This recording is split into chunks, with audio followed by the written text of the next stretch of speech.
الطاهرين المعصومين ولعنة الله على أعدائهم أجمعين من يوم القيامة إلى قيام يوم الدين. أما بعد اللهم صل على محمد وعلى محمد.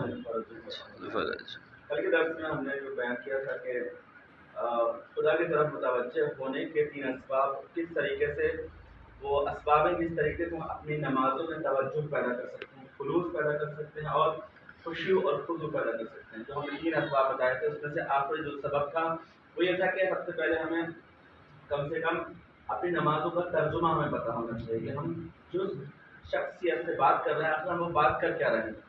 کہا جاتا ہے نماز جب بندہ چاہتا ہے کہ اپنے رب سے کلام کرے تو وہ نماز پڑھ لے، اور اگر وہ بندہ چاہتا ہے کہ رب اس سے کلام کرے تو اس کی کتاب کی تلاوت کرنا، قرآن مجید کی تلاوت کرنا. یعنی نماز پڑھنا اپنے رب سے ہم کلام ہونا ہے، اپنے رب سے بات کرنا ہے، اور قرآن مجید کی تلاوت کرنا یعنی آپ کا رب، آپ کا خدا آپ سے کلام کر رہا ہے. تو دونوں چیزوں کی انسان کے اندر ایک اہمیت ہونا چاہیے اور ہمیں توجہ دینا چاہیے. تو جو آخری چیز تھی، 2 چیزیں یہ تھی کہ سب سے پہلے انسان کو یہ توجہ رکھی کہ وہ کھڑا کس کے سامنے ہے، کس عظیم شخصیت سے وہ مخاطب ہے، یہ چیز. دوسری چیز تھی کہ امام صادق کا ایک قول ہے علیہ السلام اللہم صلی علی محمد وعلی محمد، کہ اپنی نگاہوں کو تمرکز رکھیں اپنے سجدہ گاہوں کی طرف. اور تیسری وہ چیز تھی جو ہم اپنے نمازوں میں کم سے کم ہمیں اتنا ترجمہ پتہ ہونا چاہیے کہ ہم کیا کلام کر رہے ہیں. تو آج آپ نے ایک مختصر اور سادہ ترجمہ کہ اپنے بچوں کو بھی اس چیز کا یاد ہو جائے، خاص کر ہمارے بچوں کے لیے. بسم اللہ الرحمن الرحیم. سب سے پہلے ہمیں نمازوں میں اعوذ باللہ کبھی بھی فراموش نہیں کرنا چاہیے، کیونکہ قرآن میں آیا ہے کہ وَإِذَا قَرَأْتَ الْقُرْآنَ فَاسْتَعِذْ بِاللَّهِ مِنَ الشَّيْطَانِ الرَّجِيمِ. جب بھی آپ قرآن مجید کی تلاوت کرنے کے لیے آمادہ ہو جائیں سب سے پہلے کیا کہیں؟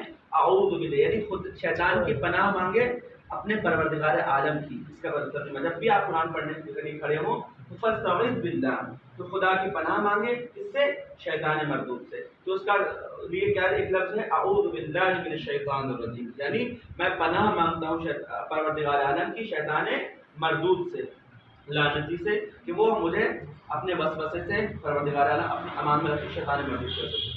بسم اللہ الرحمن الرحیم. بہت ہی مختصر اور بہت تیزی سے آپ کے سامنے پیش کروں گا تاکہ آپ کے ذہنوں میں گھر کر جائے. بسم اللہ الرحمن الرحیم. شروع کرتا ہوں میں اپنے رب کے نام سے جو رحمان ہے اور رحیم ہے. اس کے بعد سورہ حمد کی تلاوت کریں. الحمدللہ رب العالمین. تمام تعریفیں اس رب کے لیے ہے جو عالمین کا پالنے والا ہے. رب یعنی ہوتا ہے پالنے والا. رب العالمین، عالمین سے مراد صرف یہ ہمارے ایک چھوٹے سے پورے زمین نہیں ہے، یہ ارتھ نہیں ہے. عالمین سے مراد جتنے بھی پورا یونیورس ہے، ہر چیز اس سے مراد ہے، یعنی وہ ہر چیز کو عالمین کو چلانے والا بھی ہے اور پالنے والا ہے. الرحمن الرحیم. اس کی تفسیر میں اکثر جمعہ میں بیان کر چکا ہوں کہ رحمان اور رحیم سے مراد کیا ہے. جو رحمان بھی ہے اور رحیم بھی ہے. مالک یوم الدین. مالک آپ سب کو پتا ہے، مالک یعنی صاحب، مالک یعنی جس کے پاس کا پاور ہو. مالک یوم الدین، دین سے مراد یہاں پر ہے روز قیامت یعنی محشر کا. یوم محشر کے دن کا مالک ہے، یعنی وہ جو چاہے سب کے قبضہ قدرت میں اس کی جان ہوگی، اس کی روح ہے اس کے سامنے کھڑی ہوگی. مالک یوم الدین. انسان اس چیز کو احساس کرے نماز میں تو اس کو خلوص پیدا ہوگا. اس کے بعد ایک ایسی چیز ہے کہ انسان یقیناً اپنے رب کی طرف متوجہ ہو جاتا ہے. کیا ہے وہ جملہ ہے ایاک نعبد و ایاک نستعین. یہ جملہ یقیناً بہت پیش رائے اور انسان کے اندر ایک کیفیت پیدا کر دینے والا جملہ ہے. کیا ہے؟ ابھی تک خدا اپنے کلام میں اپنے لہجے میں بات کر رہا تھا کہ وہ عالمین کا رب ہے، وہ پالنے والا ہے، وہ رحمان ہے، وہ رحیم ہے اور مالک یوم الدین. اب بندہ اپنے مجھ سے مخاطب، خدا سے مخاطب ہو رہا ہے اپنی لینگویج میں. کیا خدایا اب مخاطب ہو گیا خدا سے ایاک نعبد و ایاک نستعین. خدایا میں تیری عبادت کرتا ہوں. اب خدا سے بالکل ڈائریکٹ خدا سے مخاطب ہے، میں تیری عبادت کرتا ہوں و ایاک نستعین، اور میں تجھ سے مدد چاہتا ہوں، تجھ سے مدد مانگتا ہوں. اس کا مطلب ترجمہ ہوتا ہے ایاک نعبد یعنی میں تیری ہی عبادت کرتا ہوں. کوئی بھی سرزمین میں کوئی ایسی شخصیت نہیں ہے کہ جو خدا کے علاوہ لائق عبادت ہو، چاہے وہ معصومین ہو، چاہے وہ محمد مصطفیٰ ہی کیوں نہ ہو. صرف اور صرف لائق عبادت اور لائق سجدہ ہمارا وہ آپ کا رب پروردگار عالم اللہ رب العزت اور جل جلالہ ہوئے. اس کے علاوہ کوئی بھی لائق عبادت نہیں. ایاک نعبد و ایاک نستعین، اور ہم تجھ سے ہی مدد مانگتے ہیں.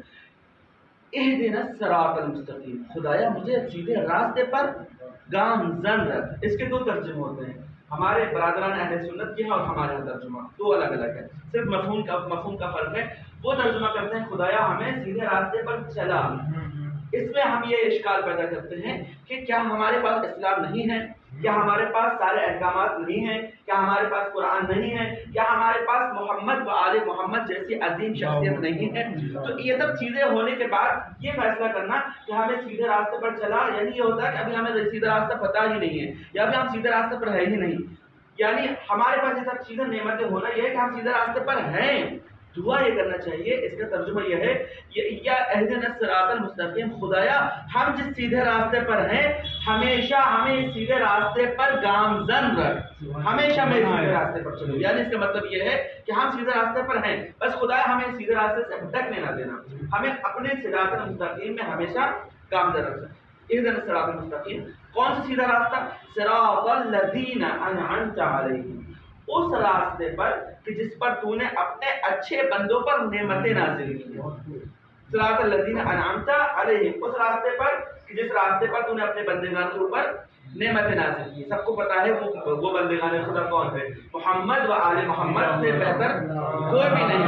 اللہم صلی علی محمد و آل محمد۔ خدا کی طرف سے نعمت ہے، تفسیر کا وقت نہیں ورنہ آپ کو نعمتیں گناتا ہوں، اور یہی وہ راستہ یعنی محمد والے محمد کا جو راستہ ہے، ہمیں اس راستے پر گامزن رکھ ہماری زندگی کی آخری سانسوں تک۔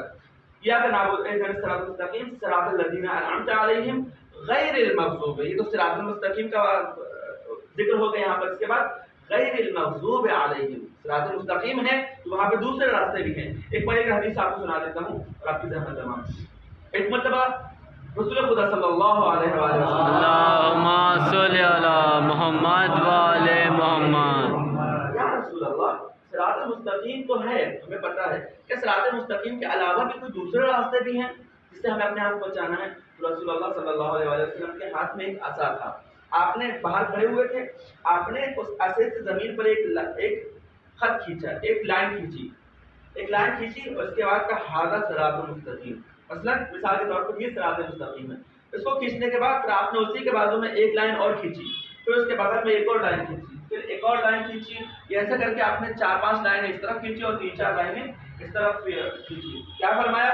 اس کے لیے بیچ والی لائن کے لیے کہا تھا مثلا یہ ھذا صراط المستقیم، یہ صراط المستقیم ہے، وھذا صراط الشیاطین، اور جو ان کے آزو بازو جو راستے جا رہے ہیں وہ شیطان کے راستے ہیں، یعنی جو صراط مستقیم جو گزرتا ہے وہ شیطان کے راستے سے گزرتا ہے، یعنی ہم کو اتنا محفوظ رکھنا ہے اپنے آپ کو کہ شیطانوں کے درمیان سے گزر رہے ہیں، اس کے باوجود بھی آپ کو یہ دعا کریں، اس لیے کہتے ہیں خدایا ہمیں صراط مستقیم پر گامزن رکھ، کہیں ایسا موقع نہ ہو کہ میں صراط مستقیم پر چلتے چلتے کبھی صراط شیطان پر پلٹ جاؤں یا گمراہ وہی والے راستے پر چلا جاؤں، اس لیے صراط مستقیم کی دعا کرنا چاہیے۔ یہ صراط مستقیم یعنی صراط مستقیم کے علاوہ بھی صراط شیاطین بھی ہیں، اس لیے اللہ نے کہا غیر المغضوب علیہم، خدایا ان راستے پر نہیں، غیر یعنی نہیں، غیر المغضوب علیہم ان راستے پر نہیں جن راستے پر تیرا غضب نازل ہوا ہے، یعنی تو جس راستوں کے اوپر گمراہوں کے اوپر جنہیں تمہیں عذاب نازل کیا ہو ان راستوں پر نہیں، ولا الضالین، اور اس راستے پر نہیں جو ضالین یعنی گمراہ لوگوں کا راستہ ہے، یعنی جو کافرین کا راستہ ہے، جو منکرین کا راستہ ہے، ان راستوں پر نہیں جو تجھ سے اور تیرے نمائندوں کے راستے سے بھٹکے ہوئے ہیں، جو خالص تیرا اور تیرے نمائندوں کا راستہ ہے، مجھے اس راستے پر چلنے کی توفیق عطا فرما۔ والسلام علیکم ورحمۃ اللہ وبرکاتہ۔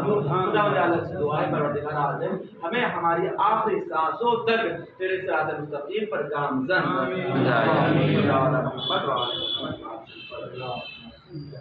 بہت خوب بھائی۔ اللہ اکبر، اللہ اکبر، اشہد ان لا الہ الا اللہ۔